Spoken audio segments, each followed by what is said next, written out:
You ever notice we lost an entire subgenre of horror? Trick or treat.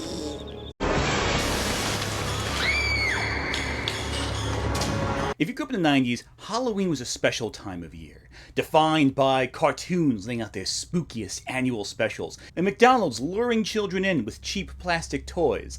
I associate the decade with scary stories for kids. A lot.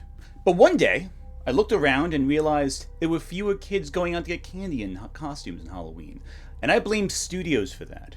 Movies, games, book publishers, toy manufacturers, the works. Halloween, and by extension Friday the 13th when this video comes out, is increasingly more catered to adults than children.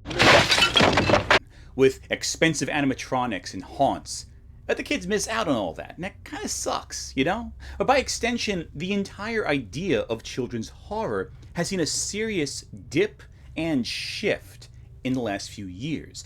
And I wanted to know why. Why are kids missing out on the things I grew up with? What kind of horror are the kids into today? And like with all things, are we recalling a blip that once was because companies exploited creators for control? Or are we experiencing a new renaissance today because independent creators have taken the reins of creation themselves?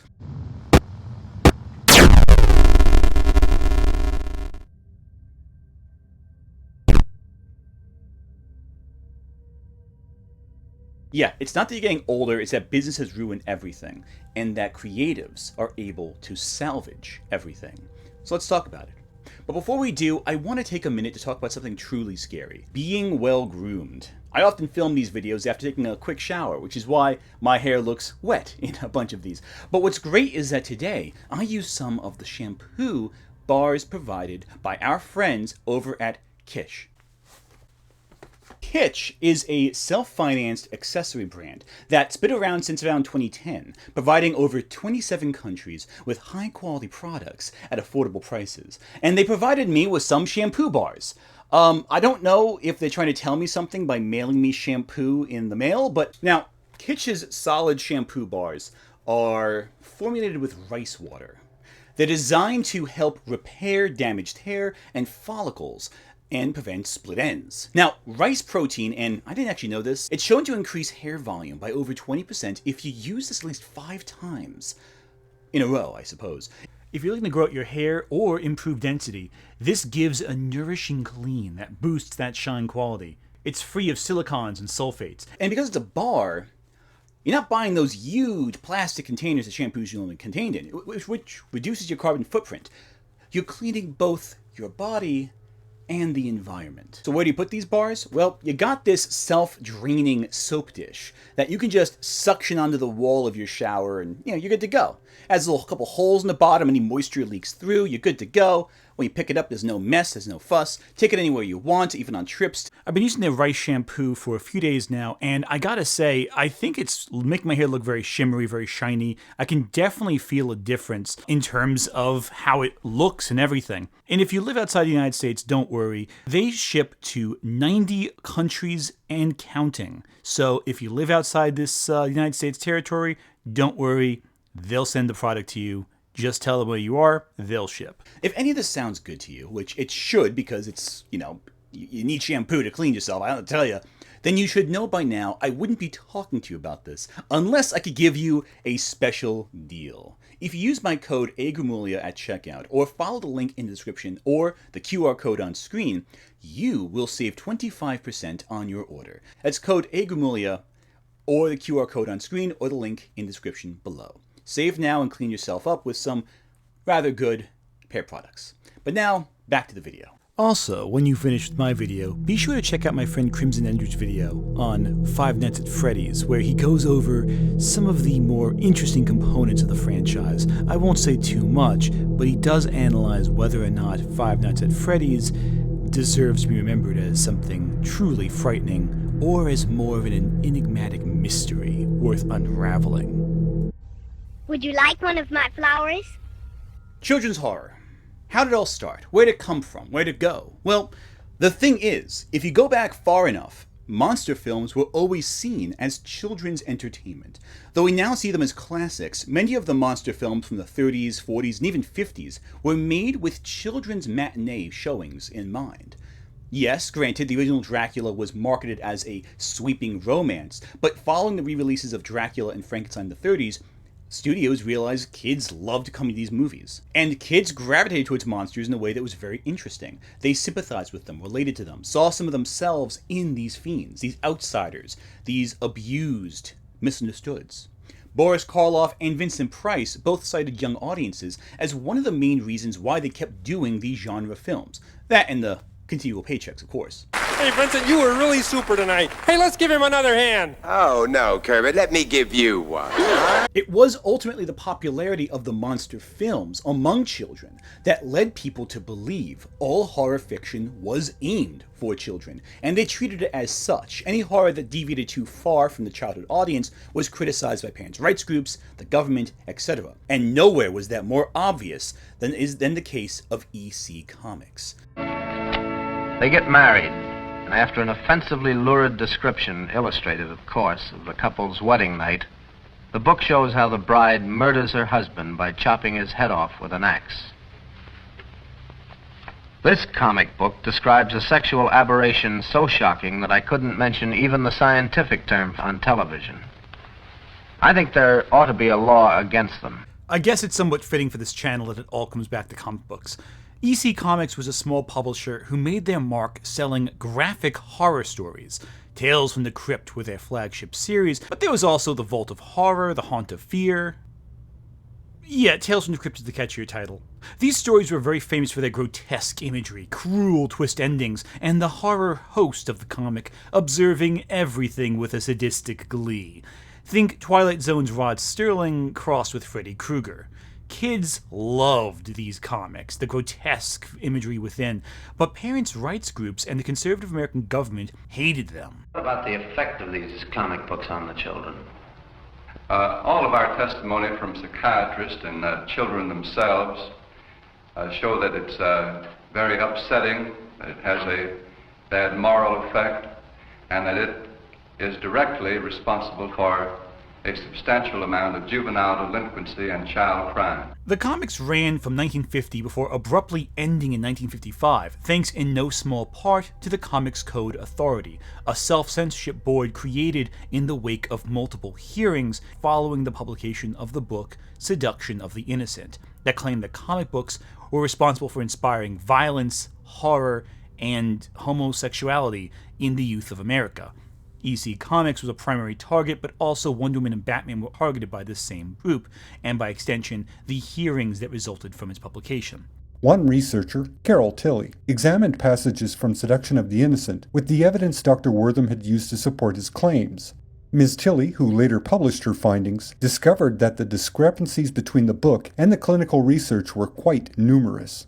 And while Amicus Productions did make a series of decidedly adult adaptations of EC Comics' body of work in the 70s, it was George Romero and Stephen King who revived the tradition of Tales from the Crypt in 1982's Creepshow, an anthology horror classic. Creepshow, the most fun you'll ever have being scared. Creepshow is an anthology horror film about a comic that future author Joe Hill is reading, filled with some gruesome horror, people growing plants out of their flesh and roaches erupting out of people's chests. It's all good stuff, and it's made to capture the vibe of the original Tales from the Crypt story. And it proved to be a big hit, so much so that studios wanted more.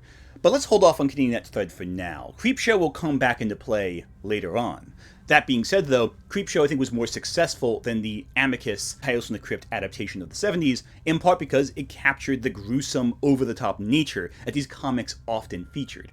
It was also not appropriate for children at all. Creepshow is not a kid's film, but a lot of people of the 80s and 90s, they might have seen it a little earlier than you probably should have, we'll say. Steve believes it's much more frightening. When you know that something's behind the door, your imagination makes it a lot more frightening. Once you see the monster, you start dealing with it, and it's sort of resolved. So much of the time in Creepshow is spent saying, don't go in there, don't put your hand in that box, and it's more anticipatory than it is shock and sorrow. But so far, Creepshow is not a story made for kids. But don't worry, we'll get there soon enough. But this is not a tale defined solely by EC Comics' Crypt Keeper and all that. Actually, there was one other comic, a strip from 1938 that lasted for several decades, that was just as influential. Charles Addams' Addams Family strip. In the mid-60s, the strip proved popular enough to get a family sitcom adaptation. The thing about the Addams Family is that it was a story about a spooky, unorthodox family living their eccentric life in a normal environment, blissfully unaware, or maybe blissfully accepting, their own eccentricities. For the next 2 weeks, you are forbidden, absolutely forbidden, to play with your pet spider. It may seem harsh, Wednesday, but you'll be a better person for it. It was a fairly counterculture-y story to the more cookie-cutter sitcoms of that era, presented throughout the 60s on TV. Though it never broke the nuclear family structure. I mean, they're weird and kooky, but they can't be black or anything like that, not in the 1960s. But it was still fairly revolutionary for its time, pushing against the stereotypical structures of the family hierarchy that become so prominent on television at the time. The Addams Family, I think, proved popular because a lot of people can relate to living an odd little life with the people that you love. Again, same appeals to gothic monsters from the 40s and 30s and 50s. I guess some studios noticed the ratings because shortly after the Addams Family show came out, came the Munsters. The Munsters was actually for a time more popular than the Addams Family, thanks in part due to it being syndicated on television more often, and having more early revivals than the Addams Family. The Addams Family did, of course, have that cartoon adaptation. But I digress. But in this renewed era of monsters being friendly for the whole family, something magical happened. Scooby-Doo. The animated series became the family-friendly monster show for kids from its debut in the late 60s to, well, today, really. And for a while, it was the only major show to exist in this space. They even crossed over with the animated Addams Family show, which, yes, featured future Academy Award-winning actress Jodie Foster as Pugsley. Pugsley, darling, what were you doing down there? Digging my way to China. China? How adorably naive. Hi, Pugsley. Sorry, Ling Poo. You'll have to go home. And also, my friend Crimson Ender would potentially stab me in Minecraft if I didn't also mention the short-lived cartoon from 1980 called Drac Pack, and draw attention to this Dracula, right here, his expression. I am serving you. And so we have the Addams Family and we have Creepshow, but the final leg of this pre-children's horror boom that we need to talk about is Steven Spielberg. The great similarity is the terror is relentless, and the terror is unseen in both movies. In Jaws, you see the terror at the end, and of course in Poltergeist, you also see the terror at the end. Steve believes it's much more frightening. When you know that something's behind the door, your imagination makes it a lot more frightening. Once you see the monster, you start dealing with it, it's sort of resolved. Spielberg invented the modern blockbuster with Jaws, changing how we pre-produced and created media, how we marketed it. For the summer season, Spielberg would constantly flirt with the idea of doing a horror film after making Close Encounters of the Third Kind, with a script he wrote called Night Skies. It's about a family besieged in their home by alien invaders. It's full of mischief and horror and true disturbing material, but it never got filmed. Night Skies was divided into two projects, E.T. and Poltergeist. They're here. Poltergeist, of course, was directed by the horror icon Tobe Hooper, not Spielberg. Though Spielberg was heavily involved in the creative direction behind Poltergeist, contrary to popular belief, he did not direct it. That was Tobe Hooper. Poltergeist proved very popular, especially with families. Poltergeist, of course, is a story about a family attacked by spirits in their home that travel through the television and through the ground, because, of course, their house was built on a burial ground of some kind. You know, it's always a thing. It's always something. You can't just build the house somewhere unoccupied, naturally. You son of a bitch, you left the bodies and you only moved the headstones! You only moved the headstones! But Poltergeist proved very popular, especially with families, and studios took notice again, including Spielberg himself, who would then go on to produce several more of the films we're going to talk about today. You're going to see a lot of names reoccurring in this video. Spielberg's one of them, especially early on. And again, I don't want to pretend kids' horror didn't exist before 1982. Obviously, there was The Watcher in the Woods, Disney's cult classic horror film that I genuinely think is pretty unsettling. Brankenbass, famous for their Christmas specials, also tried their hand at Halloween specials for families. The fact that these aren't family traditions should speak volumes about their quality. And of course, Ray Bradbury made numerous Halloween stories for kids that were adapted, including The Halloween Tree and Something Wicked This Way Comes. Also, Stephen King's Carrie kinda counts. Kinda. I mean, that's more for adults and older teens than kids, but I mean, kinda sorta. But in the 70s, horror, once a genre made with kids in mind, became more adult, as I mentioned before. Night of the Living Dead, The Exorcist, Texas Chainsaw Massacre, all way too scary for young kids. But Halloween carved a new demographic, horror for teenagers. So if horror became a thing for teens, what did kids watch? Because all the cool kids were watching Halloween, Friday the 13th, Nightmare on Elm Street, and that became mythologized in culture around kids. But what did they have? Let's go back to Creepshow. Creepshow. The film was made by Laurel Entertainment, but distributed by Warner Brothers, and WB owns the rights to Creepshow, at least owned them for the time. Now, Laurel wanted to do more with the idea of Creepshow and more with this creative talent of King and Romero, but they figured, forget the name, Warner Brothers can keep it. Let's take the same idea as Creepshow and make it into a syndicated show, in the style of the old EC comics for TV. Tales from the Darkside. Delicious, spine-tingling chills brought to you by the producers of Creepshow. I told you I ain't dead so many times I'm blue in the face. Join us each week, if you dare, for Tales from the Darkside. Tales from the Darkside, Sunday at 11:30. Enter Tales from the Darkside, a fascinating project that brought back Romero, King, Tom Savini, the makeup effects artist of, Go to Creepshow, and even some new creative talent, such as a young author named Clive Barker. I have seen the future of horror. His name is Clive Barker.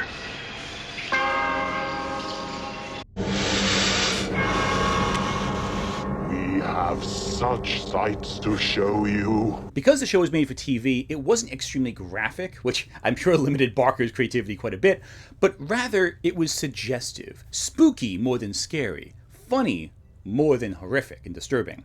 And it was a success. Not a mega hit, but it was a model for a ton of shows that followed.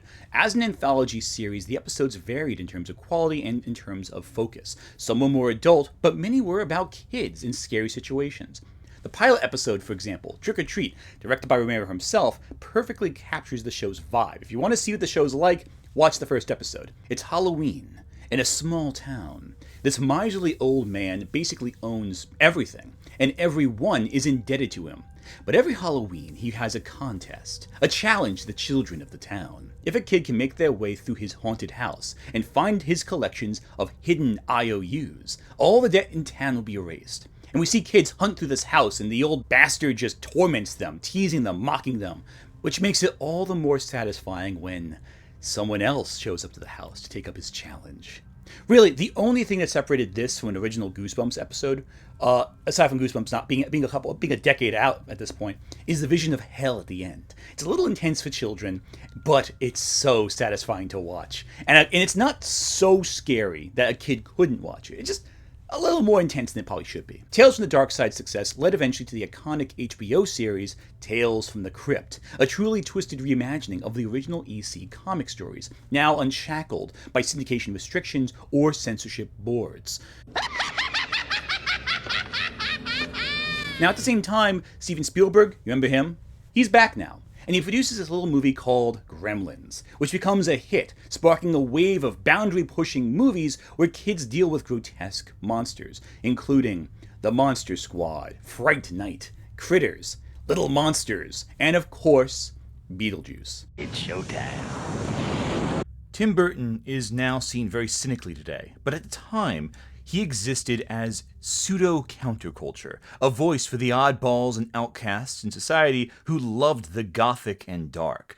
Now, Burton never made a true horror film until Sleepy Hollow in the late 90s, but his films were undeniably inspired by Hammer horror, Roger Corman's Edgar Allan Poe cycle, and German Expressionism. Half his protagonists are basically Cesare from Caligari, for example. But Burton had always had ties to children's media. He used to be a Disney animator, working on films like The Fox and the Hound, but Burton's aesthetic proved popular enough for studios to allow a certain family to come out of retirement. Now, here's the thing. the Addams Family had fallen off during the 80s because while the Munsters was widely syndicated, Addams Family wasn't. Talks started for a new adaptation, and they approached Tim Burton to direct.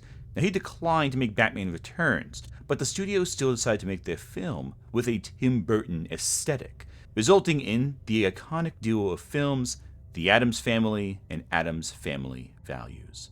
The films of The Addams Family also introduced Christina Ricci to the mix. Expect a lot of her as we go through the cycle too. She comes back a lot. Anyway, the Addams Family films were pretty successful, and so that meant the floodgates were open. What other family-friendly, spooky comics could the studios adapt next? Preferably one with Christina Ricci in there. Oh, right. You guys are disgusting, obnoxious creeps. Thank you. Caspar the Friendly Ghost. Who made that one again? Oh, it's Spielberg. Spielberg's back again. We have to bring Spielberg in here somewhere.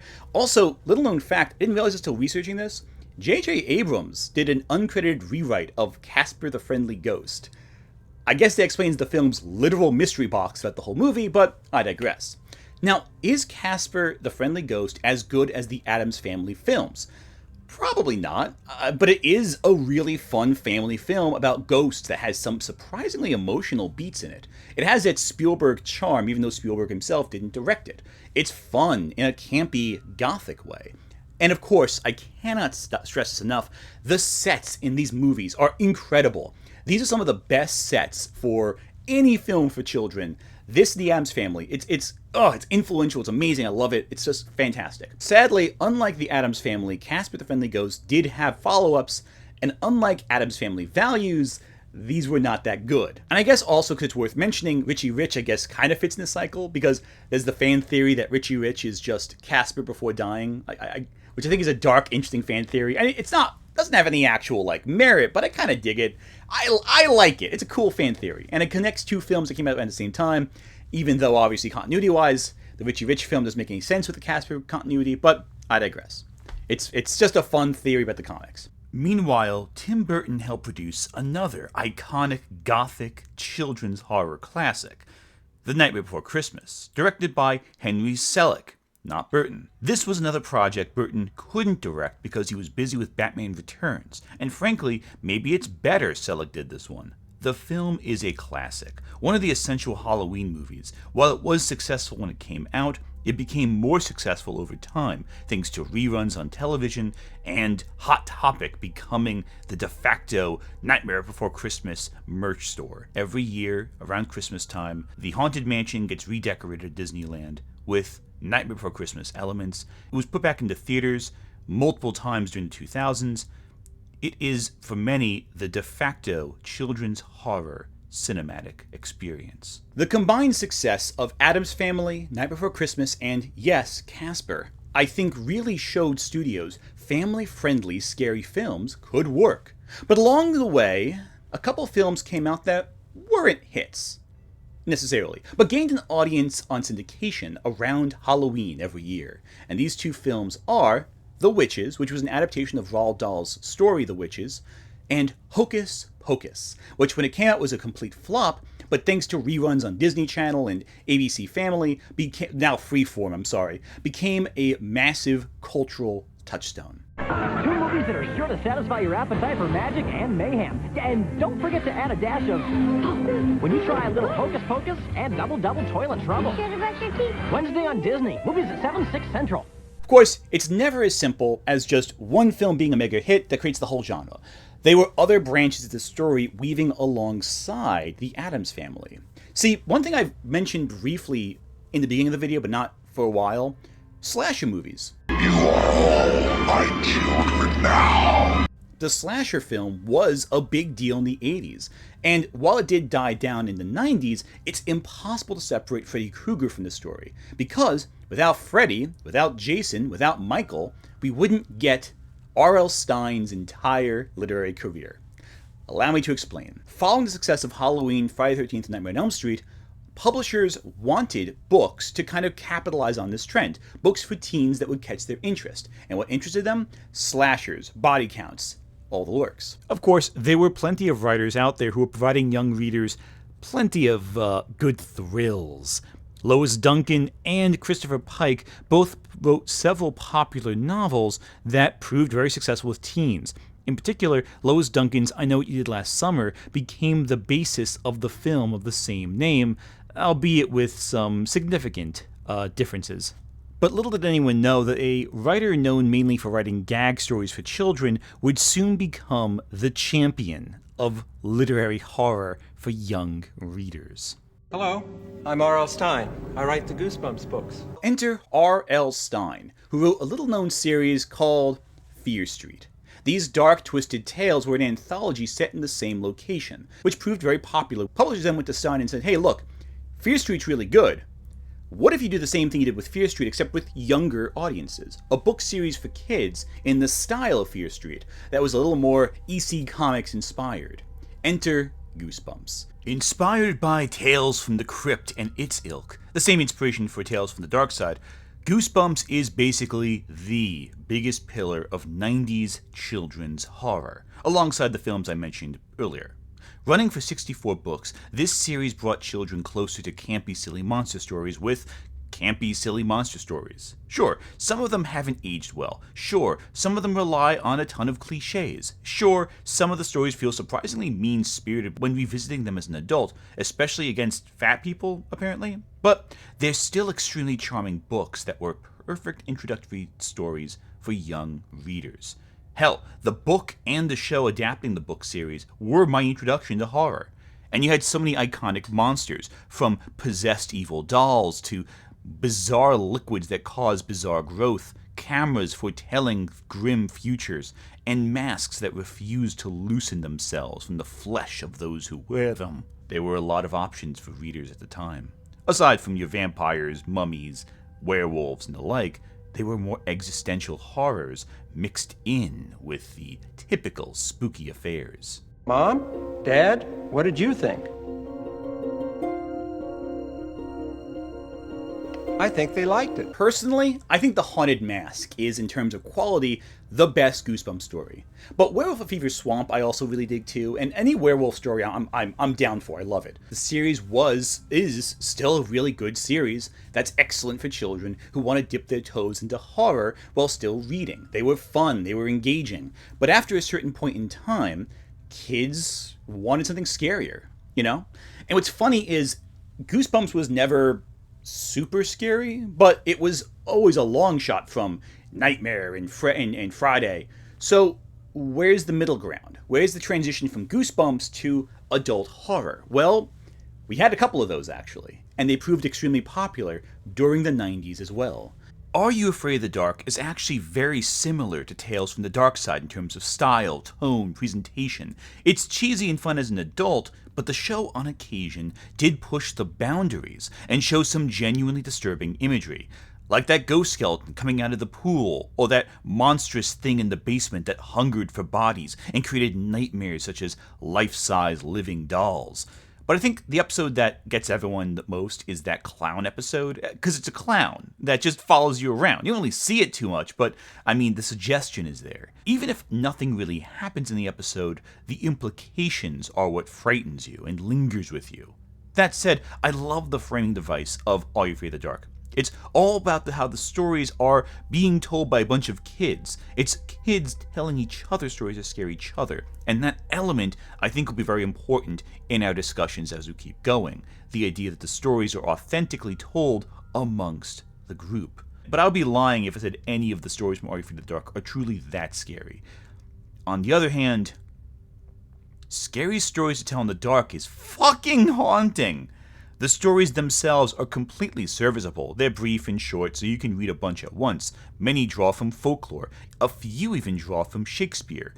But good God, those illustrations! The imagery in this book is among the scariest things I saw as a kid. It isn't even close. I mean, don't get me wrong, the covers for Goosebumps were pretty great and iconic and all that, but these images are just what even? Half of them don't even have anything to do with the story they're attached to, but oh my God. Stephen Gammell, the artist, deserves credit for making this trilogy of short story anthologies so effective. But the stories themselves are, like I said, a disturbing collection of works from folklore and horrifying, haunting stories. But these ideas themselves are made worse by the imagery associated with it. As for the stories themselves, many are urban legends. In fact, you've probably heard this one before. At 9:30, the telephone rang again. Doreen answered it. It was the man who had called before. "I'll be there soon." Hello? Have you checked the children? About 10 o'clock, the telephone rang again. Jenny got to it first. "Hello?" she said. It was the same man. "One more hour," he said. And he laughed and hung up. Who are you? Doreen called the operator. Almost at once, she called back. "That person is calling from a telephone upstairs," she said. The caller is in the house. The calls are coming from the house. Jill, this is Sergeant Sacker. We've traced the call. It's coming from inside the house. Now, what if I told you I might have smudged the timeline a little bit? On purpose, not by accident. Because yeah, the original Scary Stories, they were extremely popular during the 90s. That was when all the controversy about these books came out. That's when they started selling like hotcakes again. But they weren't published in the 90s. They were published in 1981, the first book anyway. So yeah, before Freddy, before Poltergeist, Scary Stories to Tell in the Dark was one of the first major books for children about horror. But I kind of left that out because they had a heyday back in the 90s. The 90s saw these books return in big form and become extremely popular. And they proved so popular in the 90s that the books became known by parents. In that decade, Scary Stories to Tell in the Dark was the most widely challenged book series in the country, with parents insisting that the books were too frightening and grotesque for their young kids. And it also had a surprising amount of casual cannibalism in these books and desecration of corpses, often both at the same time. It's interesting, too, that this challenging resulted, I think, in publishers getting a little cold feet. They were a little scared to go as far as Scary Stories did. And as a result, I think we saw the beginnings of this subgenre for children's horror start to crumble. We started to see people get more restrictive, get more hesitant about presenting the most frightening images possible for kids. And of course, far less cannibalism, which I see as a choice. Why are these books so filled with cannibalism? There's like 10 stories about people going out into the woods and seeing a body and going, "Ooh, I can't wait to put this in my soup." Like, what world do these books function in? Like, why would you have so much weird... You know what? I digress. I don't know. I don't know what they were thinking. A lot of the books from Scary Stories are inspired by folklore, so maybe that was a common thing in folklore, but it's aged really oddly, I think. It's weird. I don't get it. I mean, maybe it's a general fear or something. Who knows? Coinciding coincidentally with all this was the controversy surrounding Batman Returns. That movie Tim Burton turned down both Addams Family and Night Before Christmas to make. The film proved extremely controversial among parents for being, well... We will snatch them, carry them into the sewer, and toss them into a deep, dark, watery grave. As screwed up as it was. Hello, everyone. By now, you pretty much have had to have heard that the summer's big movie is Batman Returns. In its first couple of weeks, it has already grossed more than $100 million at the box office, and it is already creating controversy.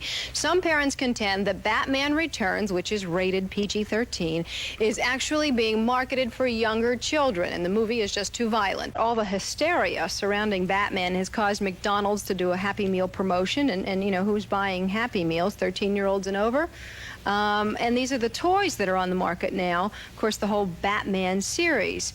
So it is all geared toward younger kids. These toys are for 4 and up. I think it's not appropriate at all that they're doing this kind of tie-in for the kids. And when she drives by the movie, she says she wants to go see the movie, and when I tell her she can't see it, she bursts out into tears. You started to see immediately parents acting against media that was deemed too inappropriate for their children, such as Scary Stories to Tell in the Dark, and even Tales from the Crypt, which a lot of kids did watch on HBO, even though it was the Rated R Uncensored channel. Who'd have thought?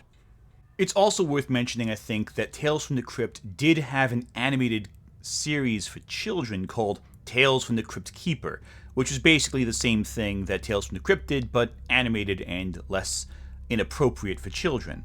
But it wasn't as successful, and therefore kind of left out of the conversation here. So the horror had to get more kid-friendly. And it did, to an extent. Now, with cable networks creating channels all for kids, Disney, Cartoon Network, and Nickelodeon, new content needed to be made. Every cartoon had a Halloween episode, but some shows were centered on monsters and scares.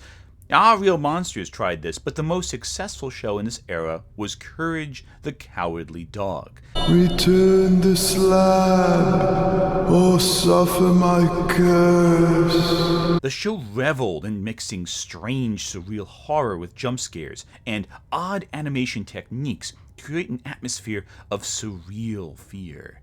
There's nothing really quite like it. Oh yeah, and Scooby-Doo saw a revival too.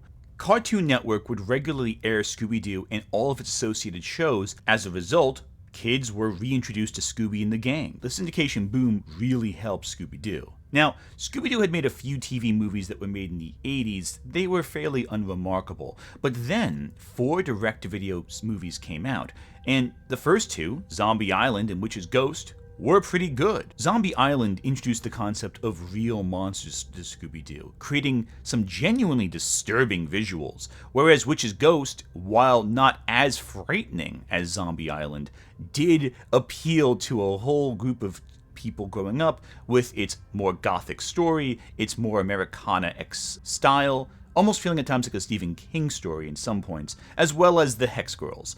The Hex Girls, I think, are the biggest contribution this film has to cartoon history, for many, many reasons. And I would be remiss not to mention all the Halloween specials we got, especially sitcoms.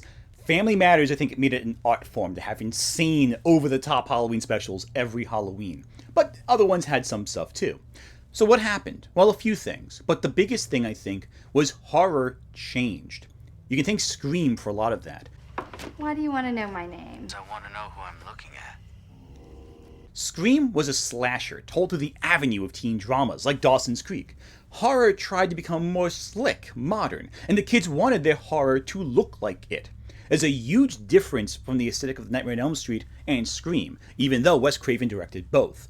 Supernatural demons like Freddy and Candyman passed on, where more real people like Ghostface showed up. And remember this face right here. He will show up again. A lot. I'll be right back! The same stories that ran in Scary Stories Tell in the Dark became fodder for urban legend. Consider the story of the headlights. You know, a guy in the backseat of a car, he sneaks in there, woman drives off, guy's in the back seat, truck behind her sees this guy sneak into the car and follows her with headlights trying to flash whenever the guy gets up to attack her. That story is presented unironically in Scary Stories Tell in the Dark, but it's told as a plot point in urban legend. In one, it's very slick. In one other, it's very loose, kind of scary story to tell. You know, it's not as slick and polished, and as a result, has a very different vibe to it. Personally, I like the more unpolished version. I think it's more neat. But there is a charm to urban legend, and it was of the era. But even that would change very, very quickly. A little film came out at the end of the 1990s, and it changed horror forever. I'm scared to close my eyes. I'm scared to open them. I'm gonna die out of here. Now, Scooby-Doo actually did do a parody of the film that was on Cartoon Network, but Blair Witch Project heralded a new era, one that blurred the boundary of reality and fiction. Of course, now the market was pretty big, but we started seeing a trend in Hollywood. Repetition, regurgitation of past success, stagnation. Now, the live-action Scooby-Doo films, I admit, I think have their moments as memes and jokes. Hey, you're doing that thing again where you take everything I say out of context. You're trying to make it look like I think Coolsville sucks. All Fred Jones had to say was, I think Coolsville sucks. But it's clear James Gunn's script is being restricted to appeal to the market, as perceived by studios anyway, especially considering the works James Gunn would later produce shortly thereafter. I mean, seriously, can you imagine an unrestrained Scooby-Doo horror film from the Trauma-era James Gunn? Dawn of the Dead and Slither were just a few years away. Now, the best contribution of the Scooby-Doo films is, of course, the casting of Matthew Lillard as Shaggy. I'll be right back! Who would continue to play Shaggy in just about everything until Scoob dropped during the pandemic. I am sure we won't mention Matthew Lillard again after this. Nope, not at all. Tim Burton and Henry Selick fared better during this era, with Burton making Corpse Bride and Frankenweenie, and Selick making James and the Giant Peach and Coraline. But they were also lame mistakes, like Disney's Haunted Mansion with Eddie Murphy. That was very disappointing. I genuinely think this film is really a lot of missed potential, and it could have been really good had they made it less a comedy and more something in line with their older ghost stories. There were also films like Little Vampire that didn't capture the public's imagination all too well, but were fairly decent, if not a little unremarkable. And as for the holiday special episode tradition, it faded. The Simpsons is the only mainstream television show that consistently has an iconic Halloween episode every year, but the fact that they're the exception that proves the rule makes this change all the more noticeable. But there's one other huge thing that occurred that I feel would be negligent not to bring up as a major factor in the 90s horror boom's decline, and that's the fall of Goosebumps as a brand. See, while R.L. Stein is known as the author of Goosebumps, the truth is a little more complicated. The brand was created through a partnership between Stein's company, Parachute Press, and Scholastic. The books drove Scholastic's sales throughout the 90s, in part thanks to their Scholastic book sales at schools, where kids would see all these cool covers and pick all the books up. Those were amazing, very nostalgic for any 90s kid. But by most accounts, Scholastic had a fairly unfair contract with Stein's company, Parachute Press. Stein had minimal influence on marketing and branding decisions, and was contracted to be the sole author of every Goosebumps book. Every main one, anyway. Also, he had to work on multiple spin-off series running simultaneously. And he had to run promotions for his book. Even though he had no control over marketing, he had to be there to promote the book whenever possible, even appearing on the Goosebumps TV show, which started as an adaptation of The Haunted Mask.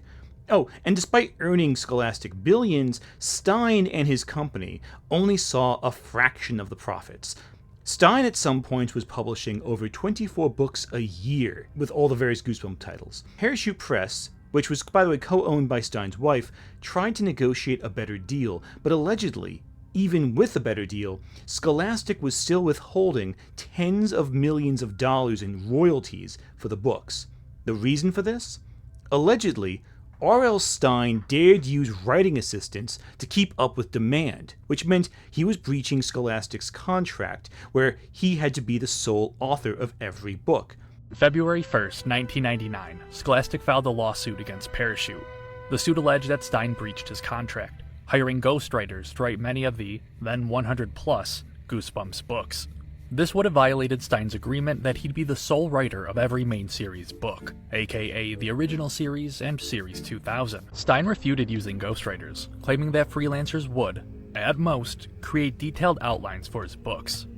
Footnote: in the years following the lawsuit, several Goosebumps ghostwriters would actually reveal themselves, though they are linked to spin-off books outside the main series, so well within the terms of Stein's contract. And I want to remind you that Scholastic first signed this deal with Stein. It was a 6-book deal originally for Goosebumps, and the terms of the original contract were just for 6 small books, not the franchise that earned Scholastic's billions in dollars in profits from the book sales alone, not counting merchandise and all of that. This led to several lawsuits that resulted in a settlement in 2003. But by this point, the brand was essentially killed. Momentum had stalled for a while now. Then there was the matter of the Goosebumps film. While a film would eventually come out decades later, the original film was in development hell for years. George Romero initially wanted to adapt the first book, Welcome to Deadhouse, but Scholastic would then bring on a different director, one more marketable for kids, Tim Burton. The problem is, though, that Tim Burton couldn't decide which book he wanted to adapt, and as the lawsuit went on and on and on, and rights got murkier, things fell apart. It also probably didn't hurt that Scholastic had a new major series that was just as popular as Goosebumps, if not more so. Also, Pokemon came out around this time, which completely changed the game on Saturday morning cartoons for kids. That meant the Pokemon show totally eclipsed Goosebumps as a series for kids and drew a lot of attention away. And while Pokemon has its scary bits like the Lavender Town Syndrome and all that, Goosebumps kind of fell off the radar, as did most horror for kids on TV.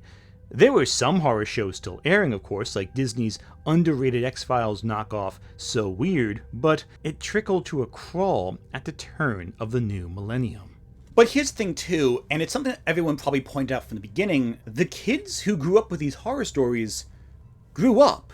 By the 2000s, they were teens or even adults in some cases, and they wanted something in their demographic. And the early 2000s had several trends materialize. Nostalgic remakes of classic horror films, extreme cinema, torture porn, J-horror, and of course, found footage. The blurring of reality and media, where you could make an argument that maybe this film actually happened. The kids of yesteryear wanted more extreme stuff in a post-9/11 world, and the world delivered. But the other thing that changed horror games and the internet. Horror in the digital age replaced many of the former experiences you'd get in mainstream society. Because before, in mainstream society, for example, horror for kids was trying to become more censored. They were afraid of going too far. And of course, the Harry Potter books were so popular that became the predominant and medium of entertainment for kids. Meanwhile, video games that had become very popular in the 90s as well started to deliver success after success in the horror genre. Resident Evil and Silent Hill were the kings of the PlayStation and PlayStation 2 era of horror. Now, I think Silent Hill is a little too scary and a little too clunky and esoteric for kids to get into, but Resident Evil had zombies. You'd go in the house, you'd fight zombies, it was cool. Your older brother or cousin would play it, and you'd watch them. But I think things changed with the release of two games in particular that were independent games, made cheaply, made loosely. Following the success of Amnesia: The Dark Descent, games didn't need super heavy combat to become successful in the horror genre. Enter Slender the Eight Pages, and of course, the king of modern horror, Five Nights at Freddy's. Yeah, we're talking about that today.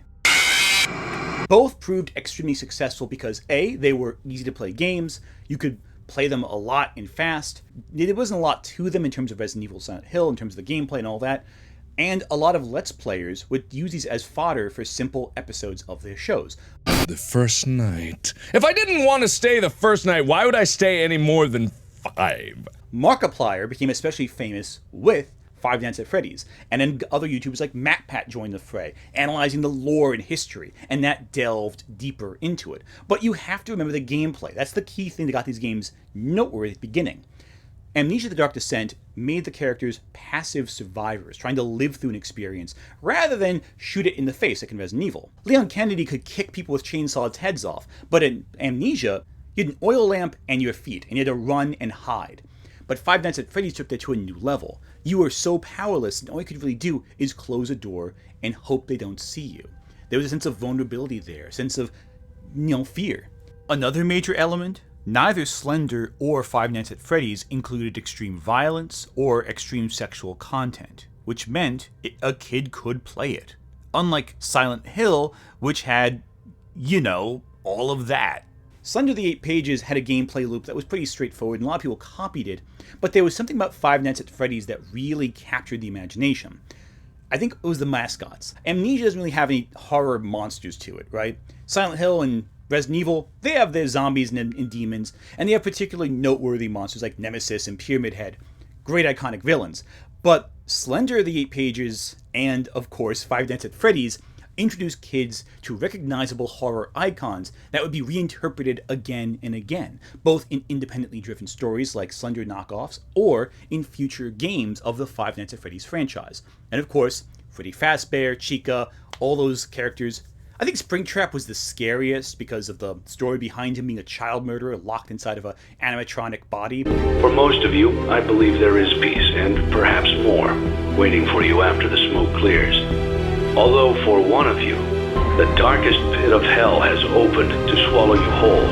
So don't keep the devil waiting, friend. In my opinion, though, the creation of Springtrap, while it was good they made a central villain for a time in the games, it did undermine the potential fear that could be conjured by Freddy Fazbear and the other animatronics. After all, they went from these horrific monsters who could kill you to victims of an even more wicked, evil person. There were also several Five Nights at Freddy's copies and inspired works, from Bendy to Poppy, that drew from FNAF's success to build something all their own. And that's neat. I mean, we had the same thing with the slasher boom in the 80s, where Halloween led to copies like Friday the 13th that became successful on their own rights. And that's fine. It's absolutely fine. But there's something very derivative about the FNAF copies, or inspired works. It feels like the colorful characters and lore have substituted the quality storytelling that we saw in the most iconic of children's horror. But then again, horror for kids has always been icon-driven, from Slappy the Doll, to The Crypt Keeper, to Wednesday Addams, to even Scary Stories Harold. I mean, I think Harold is by far the scariest because he's a scarecrow that skins people and dries their skin out on roofs, but hey, what are you going to do? For right now, I want to talk a little bit more about Slenderman, because Slenderman was representative of a new trend in horror, the creepypasta. Stories made by kids and younger people to scare each other. These weren't published by a mainstream publisher, but rather distributed online, written and edited and all that by a user base, by people who just wanted to tell scary stories to each other. And as a result, it became an unfiltered lens of horror, though I think most of them weren't very good. See, I first discovered Slenderman not through Slender the 8 Pages, but through Marble Hornets, an excellent ARG that lifted from found footage cinema. The idea of the creepypasta was again to blur the line between reality and fiction, and the best creepypastas, I think, were ones that you kind of went, okay, this could be a true story, this could be something that really happened. I think Candle Cove is one of the scariest. It's the idea of these people on a forum thinking back to an old show they watched, an old scary show, and going, wow, that was really strange and creepy, and it turns out they weren't watching anything, it was just static on the TV. It seems almost realistic enough to be this kind of mass hypnosis, this story that the people convinced themselves happened. Another story like the Russian sleep experiment is pretty good too, at least before it becomes blood and gore everywhere, because there were a lot of medical experiments that did happen throughout the 50s, 60s, and 70s. There were some weird things people did. If you look back to MK Ultra and Project Stargate, you see a lot of weird experiments. So it doesn't seem too unusual that you would have a sleep experiment where people kept awake for many days and go crazy. Where it gets ridiculous is how far it goes with that concept. And that was the big issue with a lot of these creepypastas. They went too far. And not too far like too extreme or too scary, but too ridiculous and too absurd. Jeff the Killer is, of course, the poster child of this. A story that's poorly written, absolutely ridiculous, and while memorable, it's more known as a meme today because it took it too far. Again, not in a scary way. Steve believes it's much more frightening. When you know that something's behind the door, your imagination makes it a lot more frightening. Once you see the monster, you start dealing with it, it's sort of resolved. So, Tales from the Darkside, I want to go back to that. That was often very goofy. Tales from the Crypt, often very extreme. You see these gory, horrible endings. But they knew how to do it well. The storytellers and the directors and the writers, they knew how to frame it in a way that was understandable, interesting, entertaining. These creepypastas were written by people who didn't really understand the means to tell a good scary story. They thought that just throwing everything to the wall was the best approach, and often that resulted in people being taken out of the story. Creepypastas were a short-lived but influential element of the development of modern children's horror because it was children telling scary stories to other children. And I think a lot of creators who started with creepypastas would go on to learn how to write better horror stories. And that's great. Unfortunately, something horrible happened. Support in the form of Purple Hearts is pouring in from across the globe for a Waukesha girl nearly stabbed to death by two classmates. An update now on her recovery from her family. Two of the girl's friends are accused of stabbing her as many as 19 times last month. They told police they plotted to kill her to impress the fictional character Slenderman. The Slenderman stabbings. I think when this happened, it really did shut the door on creepypastas for a lot of people, because it was no longer just fun, it was now bleeding into reality. Ironically, a series of stories written to feel like they really happened started to have an impact on the reality in which we live in.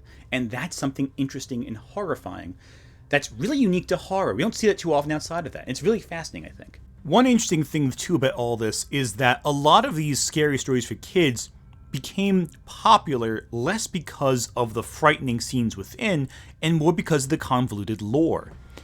The SCP Foundation is not a children's horror story, but that structure of cataloging the unknown and enigmatic in a way to maybe gain control over it, to understand it, study it, That became a primary motivation for a lot of writers in the creepypasta scene, as well as theorists playing Five Nights at Freddy's and the various games based on Five Nights at Freddy's. I think to an extent this is something very unique to this era, because previously the scary stuff didn't need an explanation. Why does monster blood exist in Goosebumps? Who cares? How does the haunted mask really function? Doesn't matter. We get a vague idea, but it's not really a focal point of the narrative. Rather, the focal point is how this scary element intersects with the normal. With a lot of newer horror for kids, the focus is entirely on how does this work? How is this categorized? It's the Wikipedia-ification, so to speak, of horror. We have to catalog, we have to examine, we have to comprehend. And as a result, we've gotten things like the Backrooms that becomes way too cataloged, to the point where you get different levels of the Backrooms. The Backrooms originally were just this concept where you might clip through reality and end up in this weird, nebulous, unending hallway where nothing happens, almost like the Backrooms of a store. By cataloging it into different versions of the Backrooms with different monsters and threats, it started to lose its appeal. It became less of this existential, unending horror that had no explanation, and more of an orderly world with limitations and focal points. He believes it's much more frightening. When you know that something's behind the door, your imagination makes it a lot more frightening. Once you see the monster, you start dealing with it, and it's sort of resolved. I think this does cheapen horror a lot, and is one of the reasons why so many horror stories written in this era personally just don't resonate with me.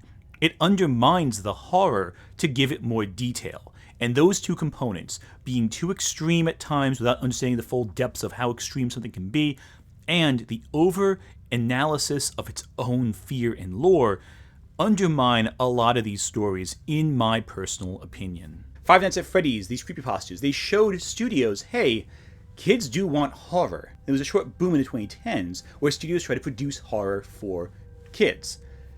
And it didn't go the way they were hoping. Paranorman and Hotel Transylvania showed that kids really love spooky stuff to studios. Now, both were very different tonally, of course, but were very well received. Paranorman was more of an authentic horror story with this intense pathos and amazing stop-motion animation, whereas Hotel Transylvania was a lot more fun, showing that kids do like and connect to these monsters, these outsiders. It hit the emotional core as to why kids were drawn to Dracula and Frankenstein back in the 30s. Will you play with me? And look, don't ask any questions. That scene goes great. Don't worry about it. Don't even worry about it. Now, on the live action end, things are a little trickier. Goosebumps and Are You Afraid of the Dark did come back, but neither really captured the public's imagination the same way they did previously. The Goosebumps films, especially the second one, failed to inspire faith in the franchise. And Are You Afraid of the Dark, its revival was actually removed from Paramount Plus, erasing it as if it never existed at all. And you can find DVDs of it, I guess, but that's fine. There's also a House with a Clock in its walls, which was alright. It's based on the older book. It's not bad. The Haunted Mansion of 2023 is honestly not terrible either, but it's also not particularly great, feeling more like a summer blockbuster than a horror movie. And I think audiences were kind of tired of Disney at that time, and it failed spectacularly at the box office. Honestly, of all these reimaginings of these older franchises for kids, the best one is, again, Scary Stories to Tell in the Dark, which was frankly horrific and a great starter horror film for an older kid, I think. Of course, with the new era of horror revivals, many new shows were slick, polished. They took the wrong lessons from movies like Scream, making something that's refined and slick like a teen drama, minus the sense of narrative earnestness that defined earlier horror for kids. And again, a lot of that was campy, a lot of that was silly. The Goosebumps revival TV show on Disney Plus is basically just Scream, ultra polished, but also minus the charm of Goosebumps. As a result, I think it's a spectacular misstep. And again, they're making Goosebumps a teen story. Changing the demographic of the age of Goosebumps changes the core fear of everything. The Haunted Mask becomes less a story about being true to yourself and loving yourself, and more a story about drug addiction. Which, I mean, that's a teenage horror concept, sure, but it's also not relevant to what we're talking about. It defies the expectations of the story and ruins the themes therein. What modern studios seem to fail to understand is that horror for children is not just scary but PG. It's fear that's directly made to address the concerns and terrors children feel. The haunted mask works because children do feel insecure in themselves. They may hate themselves or dislike elements of themselves. To completely change what the haunted mask represents is to completely remove the entire point of the story. It's to recontextualize it in a way that's completely different. And while you could tell a good story about that topic, and indeed many monsters can be reapplied in different genres and concepts to deal with different fears, it does defeat the purpose. Why make it a Goosebumps story if you're going to fundamentally change the fears Goosebumps is addressing? Just make it something else.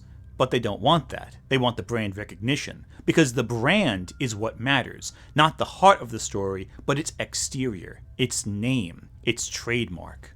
It's just so clear by comparison that Scary Movies to Tell in the Dark's adaptation was produced and directed by people who cared about children, cared about what children wanted to see, as well as were competent horror storytellers in their own right.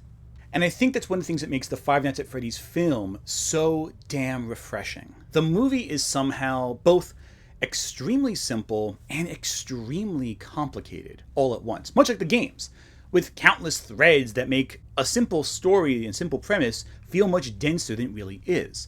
The horror is diluted, but, it's often not very scary, much like the games became not very scary, and more focused on the complicated lore of the various characters. The games became more interested in the lore, and the movie reflects that, talking about the tangled mysteries and how things happen and what everything means, and speculation centered on a series of child murders and the construction of these animatronics. But the film apparently had a lot of trouble getting produced because the producers, the studio, wanted to make a traditional horror film, and the creator, Scott Cawthon, tried to really push back on that, trying to make it more like the games. And while mainstream audiences were kind of a little iffy on Five Nights, the kids who grew up with it loved it, now adults themselves. But of course, there's no connection to Scream or any of that super slick stuff I'm talking about at all. There's no connection at all to that era of, oh right, there is. I always come back. I'm actually surprised that Christina Ricci didn't show up in this one. Oh wait, no, because she was in Wednesday, another slick revival of a classic children's horror story. I also think it's very ironic how Tim Burton actually showed up for this one with Wednesday after sitting out the original films that were inspired by his aesthetic, but I digress. I made you! There's something strangely fitting about a villain played by Matthew Lillard, who played Ghostface and Shaggy, being dragged off to the darkness by the new icons of children's horror. It almost feels like a passing of the torch in some ways, though part of me still wishes they included a little more, shall we say, red stuff like in the games.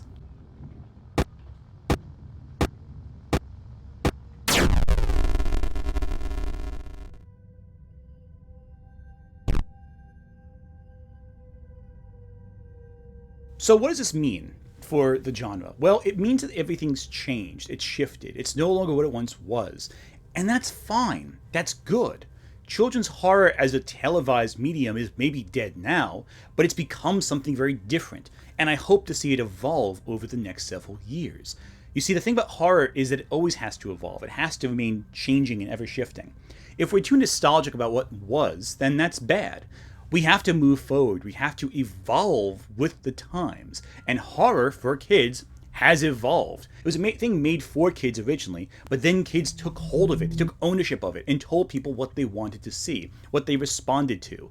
The modern landscape is more independent than ever, free of the studio system. Yes, the corporate marketing is now gone, but now it's in the hands of creatives who can do it themselves. They were inspired by these old stories that were made in spite of the studio system and can do it now themselves forever. Scooby-Doo might not be as big now, but Scooby-Doo inspired a lot of mystery stories that are now being told today. There are a lot of people who've taken ownership of the narrative and brought it inward, telling it themselves to scare each other and to scare kids, to have fun. At the end of the day, if you're having fun, that's all that matters. Children's media is being produced less and less and less now. There are fewer movies made for kids every single year. However, these genres of horror aimed for younger audiences exist despite it. More kids are willing to go play Poppy's Playtime than they are watching a Goosebumps show. And that's fine. That's their experience. That's what they like. We can't force kids to watch the things we used to watch as kids because they got to grow up and do it themselves. As a future parent, I think about this a lot. You know, I grew up with these scary stories, and I'm thinking more and more about what I would show my own kid when he is finally brought into this world. I wouldn't want to show him The Exorcist or anything like that, but there are movies made for kids that he could watch. But also, what will he be drawn to? What will he want to see? Because horror is only horror if you're drawn to it. If you're forced to watch something, it's not really scary. It's more an obligation. Horror in every generation is meant to define the fears and expectations of that generation, of who's watching it, of the target demographic. What is the horror for kids in the next decade? What form will it take? Probably more digital, more games, more independent material. What will they want? What will they be drawn to? The colorful mascots? The fear? The jump scares? The lore? Something more extreme? Who knows? But I do know this. If you love storytelling, if you love horror, the next several years are going to be fascinating. Because of all the genres for kids, it is the only one that seems consistently to get quality work that's entertaining out consistently. I think so anyway. Lock the doors. Bolt the windows. This Friday, Fox TV's most shocking show comes to prime time with a 1-hour Halloween special. Who could ask for anything more? Tales from the Crypt. Then, some say it's an ancient legend. Each victim was ripped to shreds. But Friday... Oh my God. The legend returns to kill. The X-Files after Tales from the Crypt, part of Fox's Halloween Bash.